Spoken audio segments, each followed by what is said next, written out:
আসসালামু আলাইকুম। ভিডিওটা আপনারা দেখেন, তারপরে কয়েকটা কথা বলি। এখন তো বিএনপি তারেক রহমান আসছে একটা শোডাউন করে দেখাইলো না। এখানে শক্তিমত্তার কিন্তু একটা ব্যাপার আছে।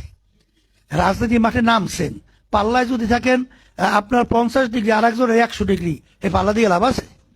তাহলে তো আমাদের পাশে পাশে পাল্লায় থাকতে হবে।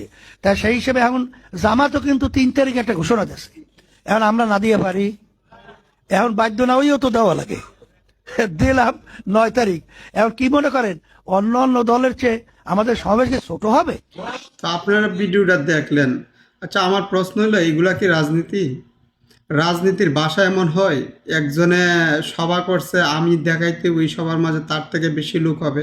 আচ্ছা, তারেক রহমান কি আপনার এটা রং তামাশা করছে?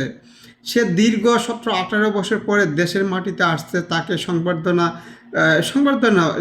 প্রত্যাবর্তন উপলক্ষে একটা ছোটোখাটো যাওয়ার পথে রাখছে, জনগণের সাথে সাক্ষাৎ করলো।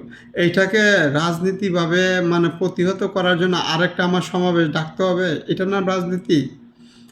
তারেক রহমান দেশে ছিল না, সে এই ধরনের সভা সমাবেশ করতে পারে না। তোরা তো অনেক করছ, তোদের কি পুষে নাই? তোদের হয় নাই? মানুষে রাজনীতি করে মানুষের জন্য, জনগণের জন্য। নির্বাচন আর কয়দিন আছে? তোরা তোদের ভীষণ নিয়ে সামনে আগায়, মানুষের সামনে নিয়ে আস, আমরা এটা করবি এটা করি না। সমাবেশে কত লোক হয়েছে এটা দেখাবে। তাহলে আপনারাই বলেন, এরা কি দেশের মানুষের জন্য রাজনীতি করবে? এরা যদি পাশ করে, আপনি চিন্তা করেন জনগণের জন্য কাজ করবে? আপনার বিশ্বাস হয়? এই তারেক রহমান দেন বক্তব্য দিছি, বক্তব্যের গোলার মাঝে কোনো হিংসামূলক কথা বলছে, বা কোনো মানুষকে আঘাত দিয়ে কথা বলছে না, কোনো দলের নাম উল্লেখ করছে?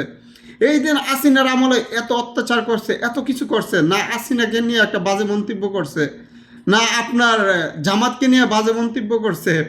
এখন এরা সমাবেশ করবে, চিন্তা করেন কি অবস্থা। এগুলা কি মানুষের জন্য বলে রাজনীতি করব? আপনারা কমেন্ট বক্সে বলে যান।